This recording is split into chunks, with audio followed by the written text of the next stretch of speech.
Everything that irritates us about others can lead us to an understanding of ourselves. You feel her presence before she even speaks. It's not the gentle warmth of love you imagined. It's a pull, a current beneath the surface that drags you deeper than you thought you could go. Your chest tightens, your mind spins. There's beauty here, yes, but it's the kind of beauty that blinds you. Like sunlight through a storm, it dazzles and deceives. You are caught in her orbit, a planet unwillingly tethered, circling a gravity that feels seductive but heavy, like chains forged from velvet and shadow. Every laugh, every glance, every word is a hook hidden in silk. You think it is love, but even as you drink it in, there is a sting, a quiet tension, a whisper in the dark that warns you, yet you ignore it. She seems to know your desires, your fears, the soft spots you've never shown anyone. And yet, there is an undertow beneath her gaze, a subtle force that bends reality to her will. Her attention is not freely given. It's a test, a measuring of your compliance, your submission. The smiles are conditional. The warmth is measured. And the more you reach for her, the more the shadows stretch to meet you. Carl Jung once said, "The meeting of two personalities is like the contact of two chemical substances. If there is any reaction, both are transformed. You are being transformed. Not by love, but by a shadow that hungers. You may not see it yet, but this pull is not admiration, not passion. It is a quiet assertion of control. The chains are invisible, but you feel their weight in your chest, in your thoughts, in the subtle erosion of your own boundaries. And still, there is curiosity, fascination, and the unspoken question, why am I drawn so completely into her orbit? The truth, hidden beneath charm and intensity, is that this is not love. It is the anima, speaking through wounds, projecting her own darkness onto your untested heart. Your desires are mirrors for her unresolved pain, and if you surrender without seeing, you surrender your own self. But this realization is not despair, it is the first spark of liberation. Every moment of tension, every unsettling thrill, every doubt gnaws at your psyche, not to trap you, but to wake you. There is a lesson here, if you are willing to watch, willing to feel, willing to name the shadow. The seduction of control is the gateway to understanding. If you can look into this darkness without flinching, without rationalizing it as love, you begin to see the road to freedom. Understanding this shadow, the pull, the chains, the unspoken demands, is the first act of mastery over your own life. It is here, in the tension between desire and truth, that the path of self-mastery begins. The choice to see clearly is yours. To know the shadow is to reclaim your own gravity, your own orbit, and only then can love, if it is real, find a place to breathe. You are free the moment you name the shadow. People will do anything, no matter how absurd, to avoid facing their own souls. You remember the first time she smiled at you. The way her eyes lingered, warm yet unreadable, made the world feel small, contained, as if it existed only for you. Her attention was a balm, a heat against the cold edges of your life, and you drank it in. Every word felt like an embrace. Every touch whispered reassurance. It was comforting, too comforting. You believed in it blindly, because comfort felt like safety. But Jung reminds us, everything that irritates us about others can lead us to an understanding of ourselves. The warmth you clung to was a mask. The smile, the attention, the gentle concern. It was not unconditional. It was a mirror reflecting what she wanted to see. Your compliance, your willingness to mold yourself to her unspoken rules. You felt safe. You believed it was love, but in reality, it was a carefully crafted veneer. a subtle pull designed to draw you closer into the shadow's orbit without you noticing. The highs came like sunlight after a storm. She would call unexpectedly, send a message that made your chest ache with anticipation, or laugh in a way that lit up the dark corners of your mind. And then the withdrawal, silence that stretched longer than any ordinary absence should, a glance that seemed colder than the words themselves. Mystery, unpredictability, and emotional volatility became addictive. You chased the warmth and dreaded the cold, your mind tethered to a pendulum swing you could control. It was a pattern, allure, withdrawal, chase, surrender, like a moth drawn to a flickering flame. You burned against it, exhilarated and terrified at once. The shadow uses this rhythm deliberately, embedding itself into your desire, teaching you dependence under the guise of passion. The pull is intoxicating because it feels like love, but it is an illusion that thrives on your surrender, your vulnerability, and yet your mind resists seeing clearly. You tell yourself she is complex, that the contradictions are signs of depth, of mystery. You rationalize her unpredictability as charm, her silences as reflection, her absence as testing your love. This is cognitive dissonance at work, your psyche twisting reality to maintain hope. Jung explains that the psyche strives for balance, often by justifying what is painful rather than confronting it. You believe in love even as it corrodes your certainty. You reinterpret the manipulation as challenge, control as care.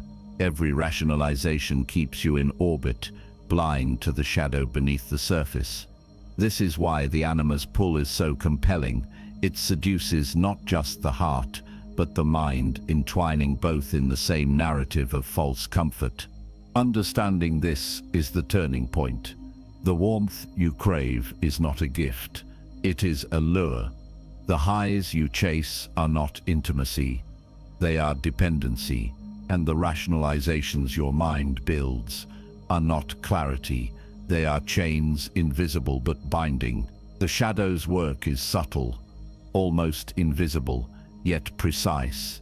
It teaches the mind to mistake coercion for care, attention for love, and control for intimacy. And when you see it for what it is, the entire pattern becomes a mirror, reflecting not her power over you, but your own readiness to reclaim it. Recognizing the illusion is the first act of liberation, the first step toward disentangling desire from submission, warmth from manipulation, love from shadow.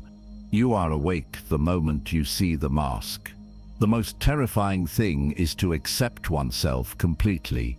You look into her eyes and see what feels like intimacy, but what stares back is something older, deeper, a shadow you cannot name. Carl Jung said, "One does not become enlightened by imagining figures of light, but by making the darkness conscious." The darkness she carries is not malice. It is unprocessed pain, a residue of wounds she never faced. Her shadow is alive, and it seeks reflection. It finds its mirror in you. Every desire, every insecurity you thought was yours alone, she senses and amplifies. Projection is the bridge. The shadow animates your fears, your unspoken needs, your hidden wounds, and throws them back as if they were her truth. You feel compelled to respond, to soothe, to submit. The pull is invisible, yet undeniable. You are not simply attracted, you are entwined in an unconscious dance with a mirror of unresolved pain. The anima's shadow does not negotiate, it dictates in silence, and in yielding, you think you are loved, yet the truth is the shadow is never satisfied. Her behavior is a voice echoing trauma long before you appeared. Every mood swing, every withdrawal, every desperate cling is a remnant of past abandonment, betrayal, or neglect. She is not acting from malice. She is acting from fear. Fear that history will repeat itself. Fear that the emptiness she carries will swallow her again. The warmth she offers is a fragile patch, quickly pulled away by doubt or suspicion. The intensity of her attention alternates with cold distance, a pattern rooted in wounds she cannot yet heal. You witness her contradictions and wonder if you are failing somehow, but these patterns existed before you. They are her story, written in shadows and unhealed scars. Empathy arises, but so does caution.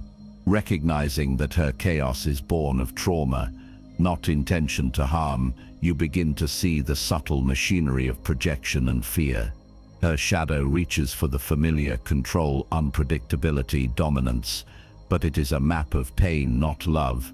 And you are drawn into a pattern you cannot initially see. Compulsion wears the guise of desire. Every compromise feels like choice. Every surrender feels like affection. But the truth is different.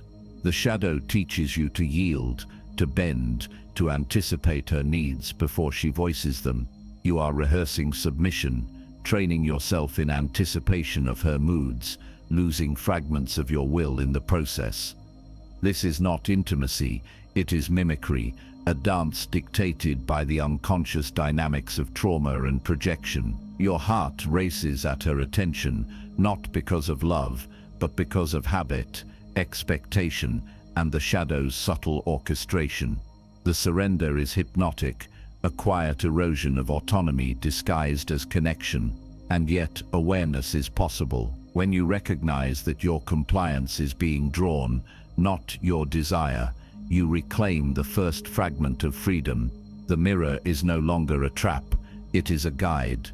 It shows you the hidden motives, the unspoken drives, the unconscious gravity that pulled you towards submission. Understanding the shadow is the key. Awareness is the act of disentanglement. From here, you can step back, breathe, and see the relationship for what it truly is, not love, but a reflection of unresolved pain. You are free when you see the wound, not the mask. Until you make the unconscious conscious, it will direct your life and you will call it fate. You wake up one morning and pause, realizing you can't remember who you were before her presence became the center of your world.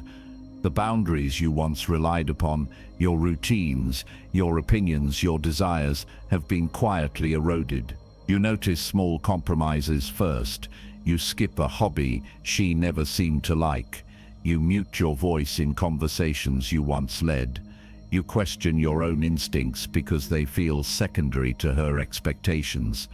Each concession is subtle, almost imperceptible, but cumulative. Like water dripping into stone, her influence wears away the solid foundation of yourself. You begin to feel hollow, as if your autonomy has been siphoned without consent. Carl Jung said, "One does not become enlightened by imagining figures of light, but by making the darkness conscious." Right now, your darkness feels like confusion, like a void where you once recognized your own reflection. You are not yet aware of the mechanics, but you sense the shift, the erosion of the you that existed before her shadow pressed against your edges. The shadow does not demand overt submission. It seeps in silently, making you question your choices, your worth, your instincts, until the line between your desires and her influence blurs. And then comes the confusion. The mind becomes a storm of contradiction. One moment you long for her warmth, her approval, her attention. The next, you recoil, sensing the weight of control, the subtle strings tugging at your autonomy. You ask yourself questions without answers. Am I overreacting? Is this my fault? Am I imagining things? The shadow's pull is most insidious here. It thrives on doubt. You replay every conversation, every gesture, looking for hidden meanings. You oscillate between longing and fear, desire and caution. Social media posts, texts, missed calls, every minor action becomes a labyrinth of significance. Your thoughts spiral and the emotional friction burn. Confusion is not weakness. It is evidence that the shadow is working, that your unconscious is entangled in a dynamic you cannot yet name. The tension feels like a psychological quicksand.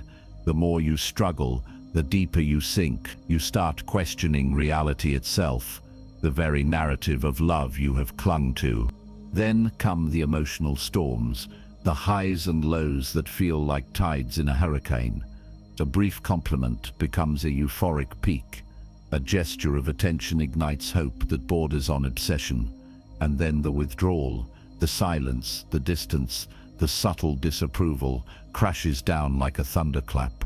Your heart races, your mind races faster, sleep is fragmented.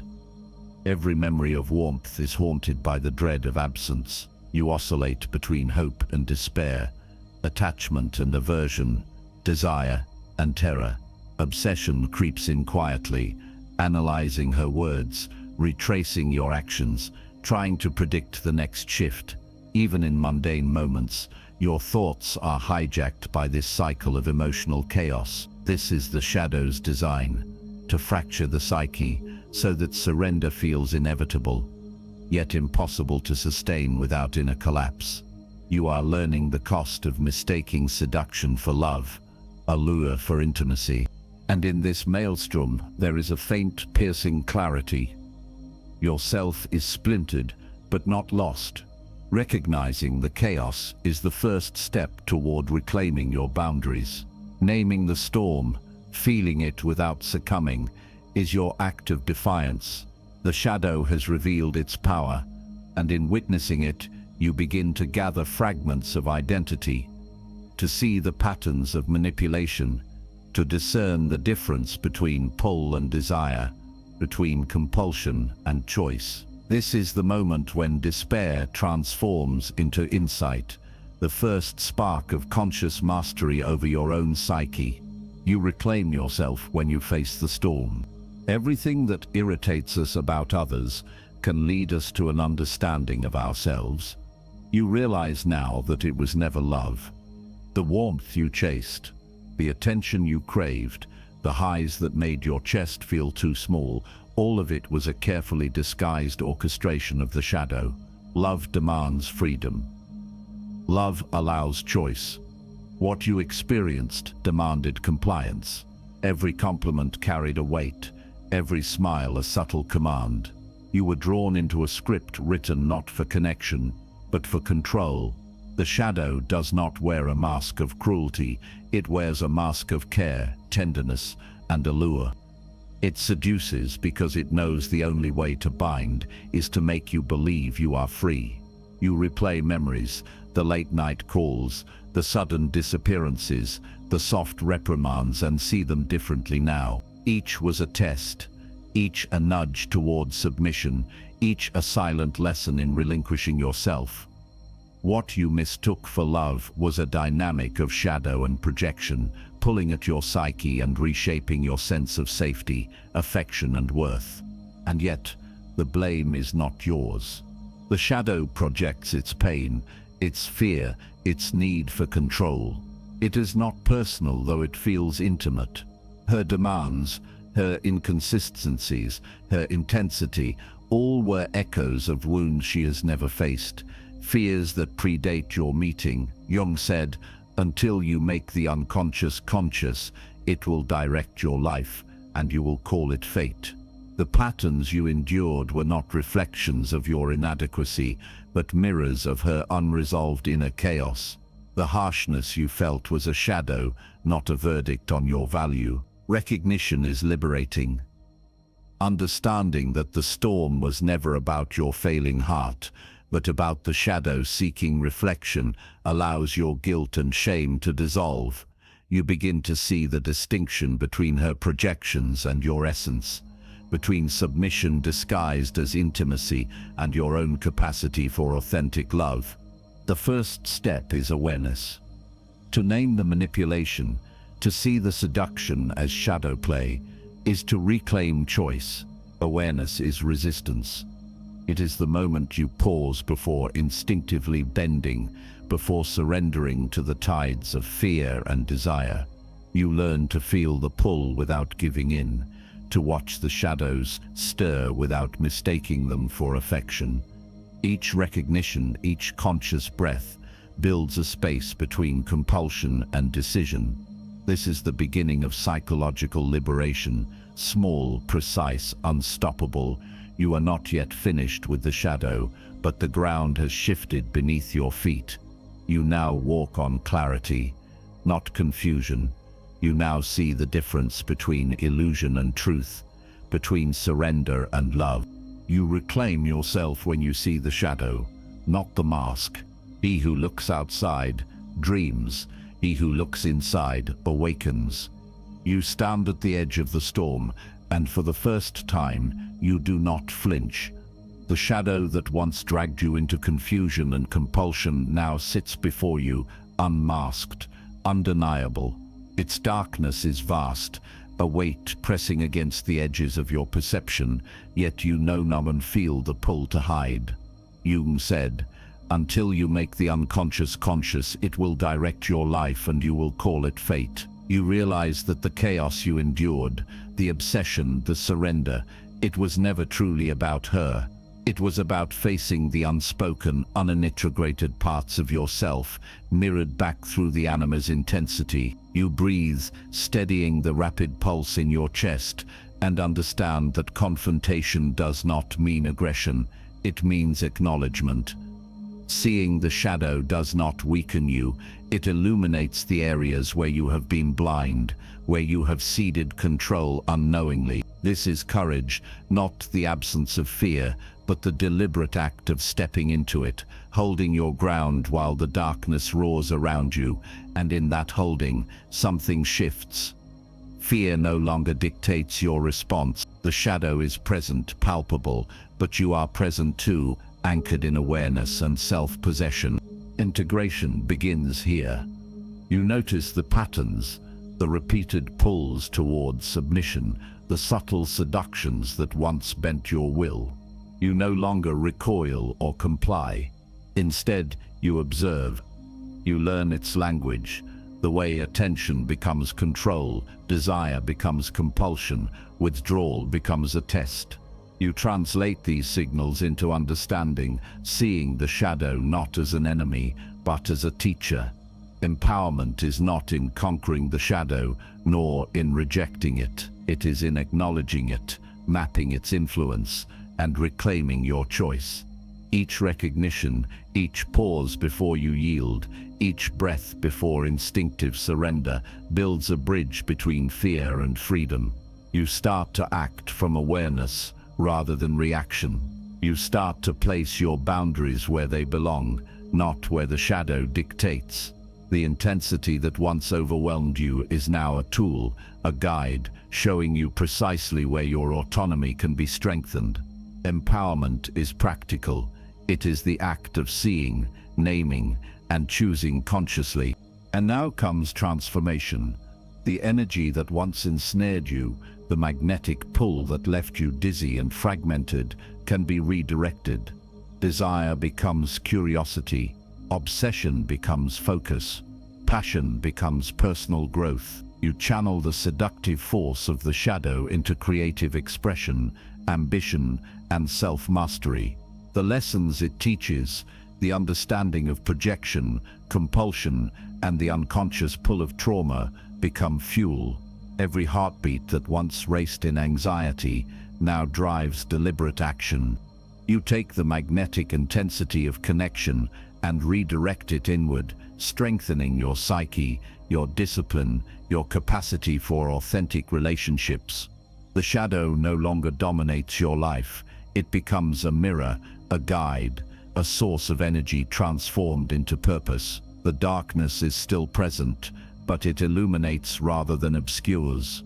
What once threatened to consume you now empowers you. You stand taller, steadier, more alive, because you have met the shadow without fear, integrated its lessons without surrender, and harnessed its force without losing yourself.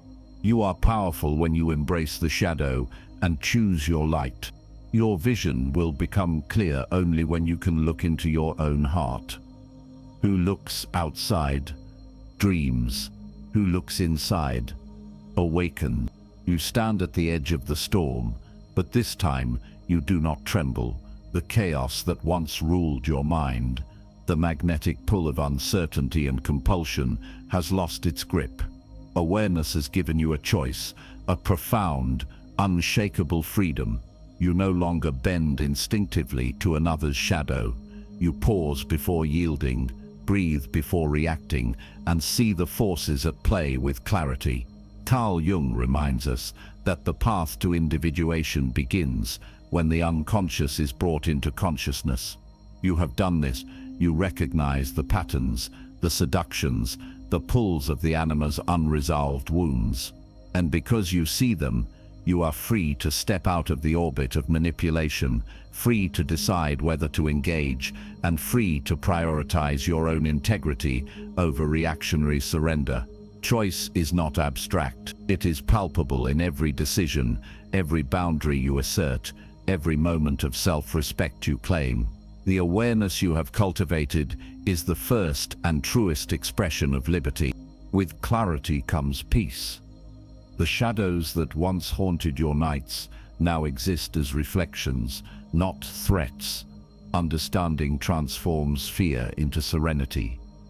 The patterns that kept you anxious, questioning, and obsessed are no longer invisible traps, but visible lessons. You can watch without being swept away, observe without being consumed. The tension that once roared like a hurricane in your chest becomes a steady wind, guiding you forward. You begin to see relationships not as tests or traps, but as mirrors, teaching you about authenticity, empathy, and mutual respect. Your heart no longer reacts from compulsion, but chooses from insight. The storm has not vanished. It has been mapped, understood, and tamed within your awareness. Peace is not the absence of challenge, it is the mastery of your response, the conscious choice to act from strength rather than fear.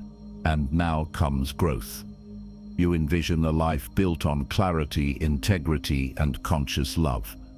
Every connection you foster is rooted in authenticity, not submission. Your energy, once entangled in the shadow's pulls, is redirected toward purpose, passion, and presence. The lessons of the past inform your future, but they do not bind it. You walk forward with courage, calm, and intention, knowing that peace is a choice you make every day, and that mastery of self is the foundation of every genuine bond. Liberation is yours, not granted, but claimed through awareness and deliberate action. The darkness taught you, but it no longer commands you. You are awake. You are sovereign. You are free when you choose peace over chaos.